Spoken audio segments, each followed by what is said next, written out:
A medida provisória 936, ela trouxe, então, como você falou aí, duas hipóteses, né, que o empregador vai se valer do auxílio, do chamado benefício emergencial, né, que o governo está complementando, suplementando os valores a serem recebidos pelo empregado.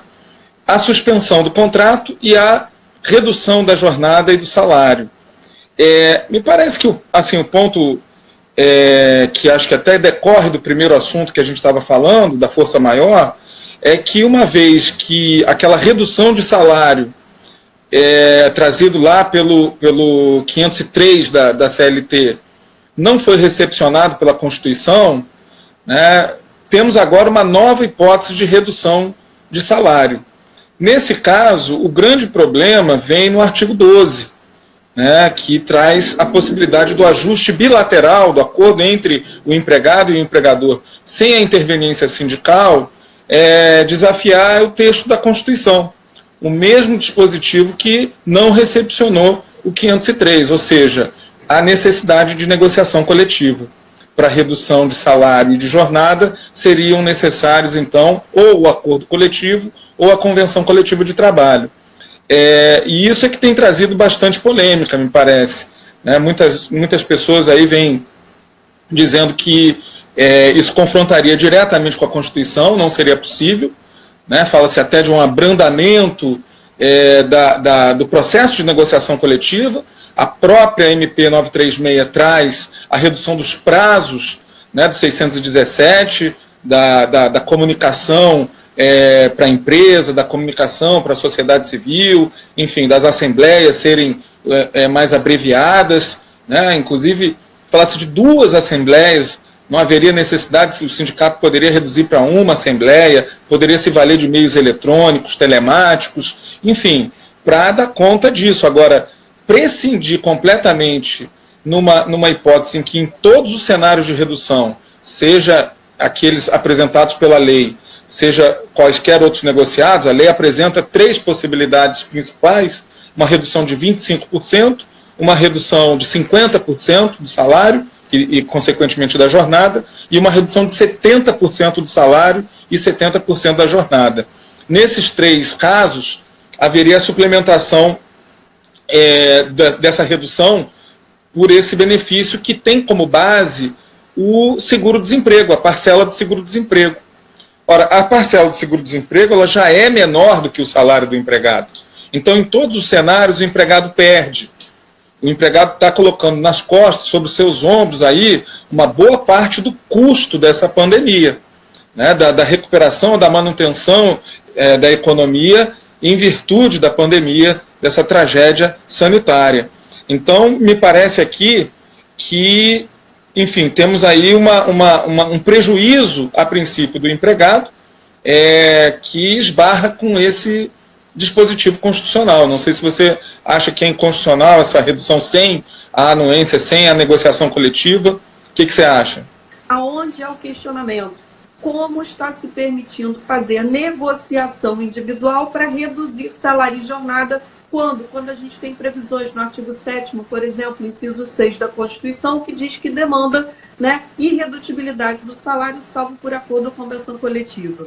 Ivan, eu vou dizer qual é a minha opinião. Se você me perguntar isoladamente se eu acho que é inconstitucional, eu acho que é sim, tá? Isoladamente. Isoladamente, eu acho que é inconstitucional. Em tese, né? Agora, quando você vai para a situação que a gente está vivenciando, essas medidas são medidas extremas, tá? E essas medidas que são extremas demandam que, num estado de calamidade e para preservação dos empregos, para que a análise seja feita de forma contextualizada. E eu acho que se a gente agora for começar a dizer que não pode, não pode, não pode, que tudo é inconstitucional, eu acho que a gente vai começar a ter um entrave tão grande que a gente não vai conseguir atingir o objetivo maior, que é a preservação dos empregos, ou seja, das empresas e, consequentemente, dos empregos. Então, eu acho que nesse momento, tanto é que a gente já teve, tá, julgamentos de liminares, que não foi só uma, a gente já tem mais de uma liminar já da MP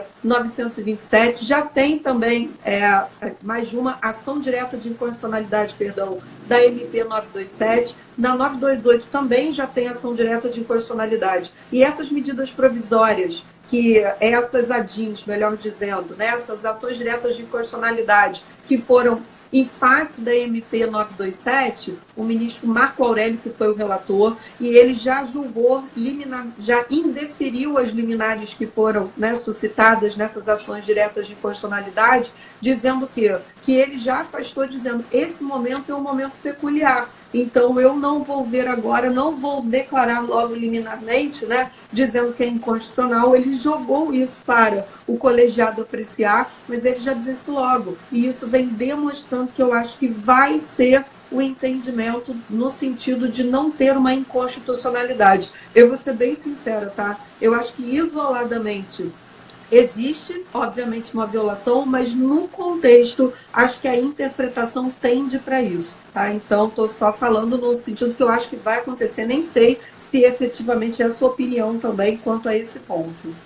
Não, concordo contigo que o Supremo deve tomar essa postura mesmo, essa posição de declarar constitucionalidade. Né? O Pleno do Supremo acho que deve, não por uma larga votação, né, mas acho que apertada vence a tese da constitucionalidade. Ainda que a ADIM agora proposta para a MP 936 tenha sido distribuída para o Lewandowski, que tem um pensamento talvez um pouco diferente do Marco Aurélio. Talvez ele possa, por conexão, devolver esse processo por prevenção ao próprio Marco Aurélio, mas pode ser que isso aconteça, mas de qualquer maneira, eu concordo contigo, e eu acho que deve ser feita aí uma ponderação em concreto. Eu acho que é possível uma interpretação conforme a Constituição, em duas situações. Primeiro, eu acho que você supre o defeito, o vício de inconstitucionalidade quando você promove a negociação coletiva, então um acordo coletivo supriria isso, né? E eu acho que deve-se contar com a boa vontade dos sindicatos, eventualmente até estabelecendo alguma ajuda compensatória, que a empresa, a medida provisória 936, diz que é facultada às empresas dar uma ajuda compensatória que não terá natureza salarial, sem natureza salarial. Essa faculdade ela torna-se obrigatória apenas no caso de suspensão do contrato de trabalho, quando a empresa teve o faturamento de 2019 igual ou superior a R$ 4.800.000. Salvo essas hipóteses, é facultativo. Então, numa negociação coletiva, se pode fazer e aplicar o princípio da adequação setorial negociada, e fazer uma transação nesse sentido, ou se estabelece um outro benefício, ou se estende um pouco a garantia de emprego, enfim, uma negociação coletiva supriria a inconstitucionalidade.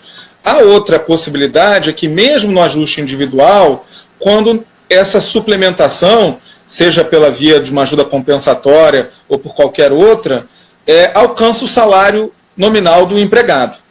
E aí, nesse caso, não houve redução propriamente, né, do salário nominal ou do salário real do empregado. Né? O valor que ele recebe, no final de contas, é o mesmo contratado.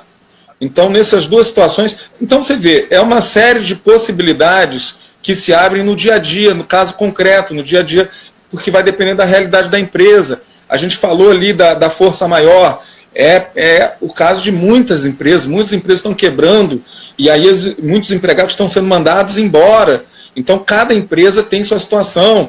Né? Outros já conseguem dar uma licença remunerada, né, que é melhor do que antecipar férias, porque não paga o terço. Enfim, isso vai depender da realidade de cada empregador. Cada empregador tem que ver sua capacidade mobiliária, sua capacidade financeira, sua disponibilidade patrimonial, para analisar quais são as possibilidades melhores para que ela mantenha a atividade econômica existindo e mantenha os empregos e mantenha aí os salários dos empregados.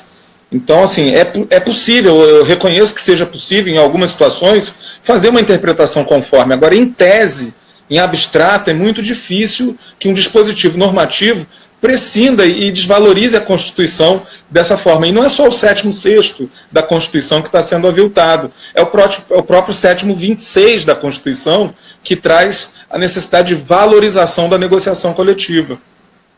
Né? Olha, eu concordo com você, e algumas pessoas estavam ali comentando, mas acaba que a gente que paga a conta, né? Como é que fica essa situação?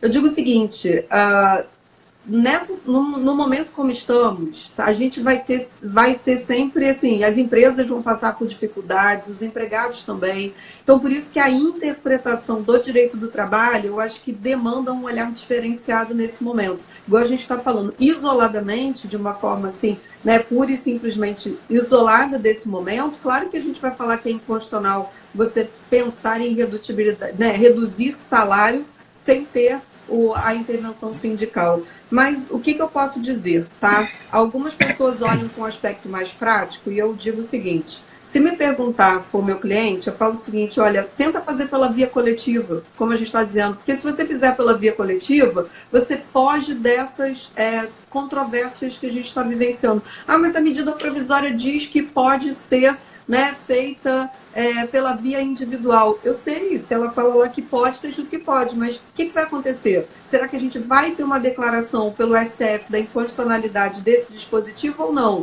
Você já pensou também que alguns juízes podem achar que é uma inconstitucionalidade e fazer aquele controle difuso e declarar, de repente, inconstitucional naquele processo que ele está julgando? E aí você vai ter uma dor de cabeça. Então, assim, tudo você tem que viver, como as pessoas vão perguntando, o que eu faço, coisa e tal, eu falo, olha, tem que ser analisado e ponderado.